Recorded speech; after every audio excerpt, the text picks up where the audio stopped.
Now we'd like to talk about the mandatory reporting. There are a lot of variables as to when to report, what to report, who to report to, how to report, and other questions. Todd Yeager will address these and other issues as it relates to mandatory reporting.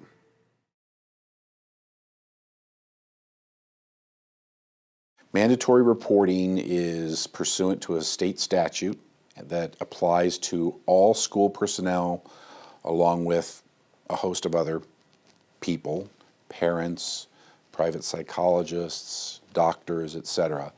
It's a statute that requires that those individuals, when they become aware of an injury, a non-accidental injury of a child, or a crime against a child, that they must immediately make that report to law enforcement or Department of Child Safety as might be appropriate. So the law actually, when it talks about non-accidental injury, that's an obvious thing. A child has a broken arm that isn't explained by accidental means. That's easy to recognize and easy to know. I need to report that. The more difficult ones are those that come from a host of other laws. Sexual abuse of a minor, sexual exploitation of a minor, sexual conduct with a minor. The sexual ones, again, perhaps more recognizable as something you need to report, but there's a lot of other state statutes that come into play. Something as subtle as a child being in a home where illegal drugs are being manufactured. Okay, that is something that if we know about, we're supposed to make a mandatory report. So there's no way for everybody to know all of the crimes that need to be reported just off the top of their heads. So I have developed some materials that staff can review to have good understanding of what those crimes consist of.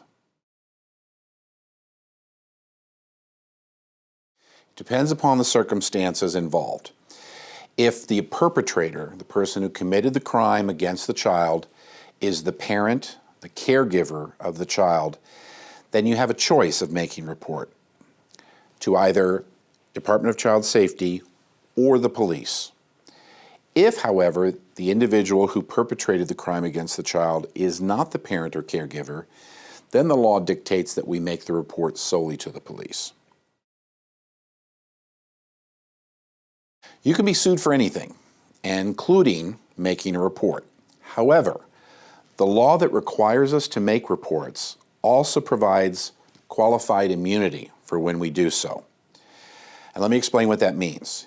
If we are making the report based upon reasonable belief that a crime has occurred, then we cannot be held civilly liable. That doesn't mean we can't be sued.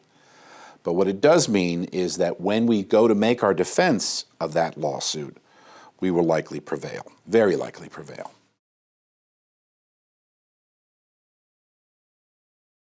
All right, that's where things get really scary. If you have reasonable grounds to believe that a crime against a child has been committed, one of those listed crimes, and you fail to make the report and make it in the way required by law, in other words, immediately, when you fail to do that, you can be subject to arrest yourself for violation of the law, a criminal arrest.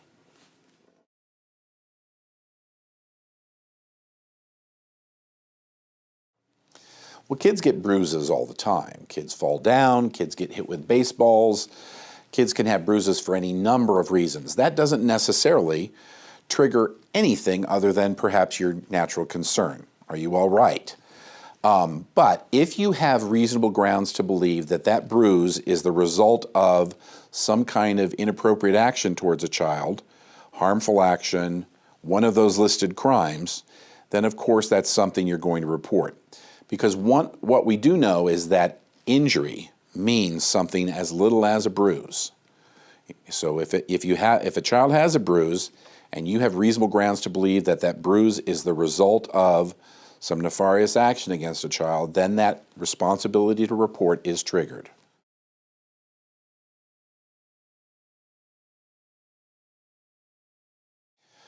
Absolutely, and that's always a good idea. Even if you're sure when you get to the school, you always want to make sure that the school staff is aware that perhaps you've already made a report or that you have a concern about the bruise that's on the child's arm. Whatever the case might be, make sure the school staff is made aware. The other thing to keep in mind, however, is that when you have an individual belief that a child has been the victim of one of these listed crimes, you have that immediate responsibility to make a report.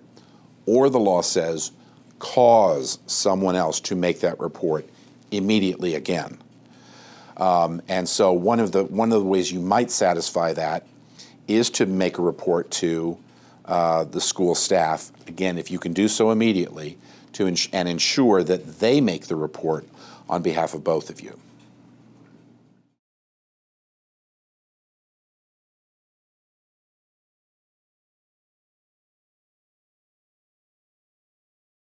Well, the law obviously is intended to make the safety of the child who's been harmed in some way an absolute priority.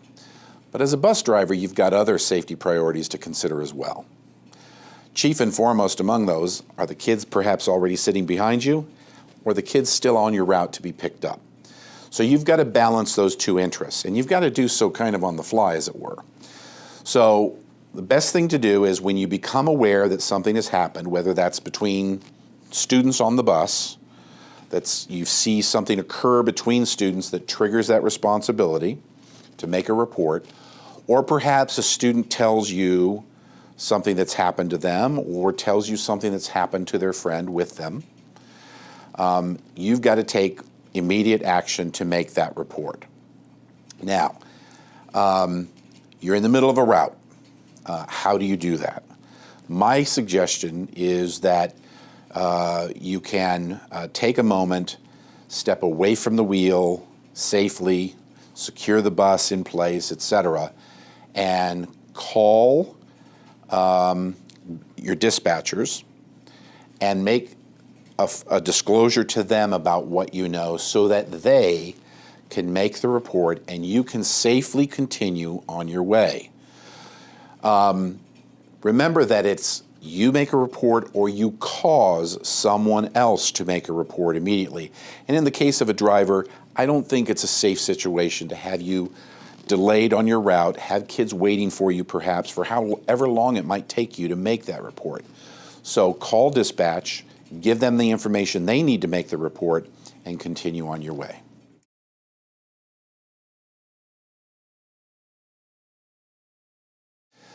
Sometimes we have to make a report and it involves the conduct of the parent.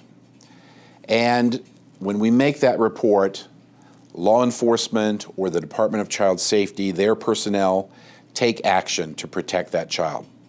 Maybe that involves taking custody of the child. The law in Arizona is that when we do that and they take such action, they can direct us to withhold information about their action, the fact that they appeared, that the fact that they took the child into custody. They can direct us not to inform the parents of that information for a period of time, typically no more than 6 hours. Parents obviously like to know where their kids are. And when their child doesn't appear, doesn't come off the bus, doesn't end up at school because of something that we've reported, they're going to understandably be demanding of information. That being said, despite those demands, we have an obligation under the law to maintain confidentiality, knowing that the Department of Child Safety itself will eventually, or perhaps the police, will eventually make contact with the parents and inform them the status of the child.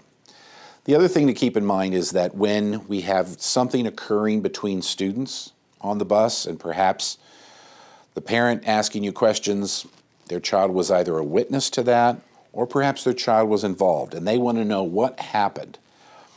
Best thing we can do, particularly when we have duties still to perform as a driver, is to tell the parent that you're not at liberty to discuss it, that it's a student matter and you've relayed the information to the appropriate authorities, whether that's law enforcement and/or school personnel, and that they will have to provide further information to the parents, that you're unable to do that. And try to get withdraw from that conversation as quickly as you can with that limited amount of information.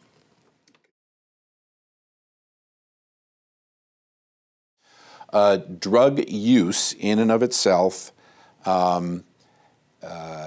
is a mandatory report in a different sense, not under the law that we're concerned about, not under the law that requires that we report crimes against a child. But schools must report in general certain crimes that occur, and that mandatory reporting is done exclusively to law enforcement. So when students are in possession of a weapon, when students are selling drugs, are in possession of drugs, are using drugs, yes, we do have to report that, but that's done at a site level, and it is not an immediate requirement, by the way.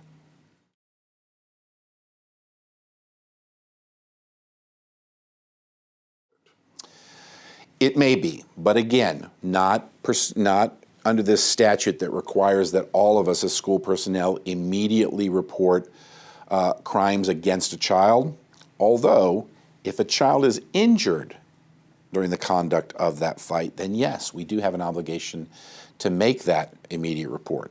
But if you've got some struggling back and forth, throwing things back and forth, something like that, it's not necessarily going to trigger the mandatory reporting that we're most concerned with. It's again probably something that we can refer back to the school and let them deal with it.